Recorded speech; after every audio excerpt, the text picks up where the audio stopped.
আমার না না না দুলা ভাই, এত সহজে তো আমাকে বই আমরা দিয়ে দিতেছি না। তাহলে বউ নিতে হলে এখন কি দেওয়া লাগবে? কি দেওয়া লাগবে বুঝেন না বেয়াই? No money no honey, no money no honey. আমাগর বউ আমরা নিব।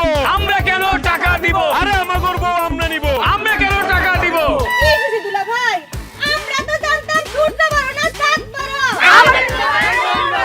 ছুটতে পারো না, সাত পারো। আরে আমাগর ভাবি আমাগর দাবি। তোরা কেন টাকা চাবি? আমাগর ভাবি আমাগর দাবি। তোরা কেন টাকা চাবি? আচ্ছা আচ্ছা হয়েছে, বউ যখন নিতে আইছি কিছু না কিছু তো দেওয়ানো লাগবো। আরে না গলাগলি না, আগে শোন আমার এক খালি শালি এখন কি চাই বলো? কি চাই মানে? টাকা চাই, টাকা। হ্যাঁ সেটাই, কত টাকা চাই সেটা বলো। 50, 50 এর নিচে কোনো কথাই হইব না। কি কয় দিয়া দে, 50 টাকা দিয়া দে।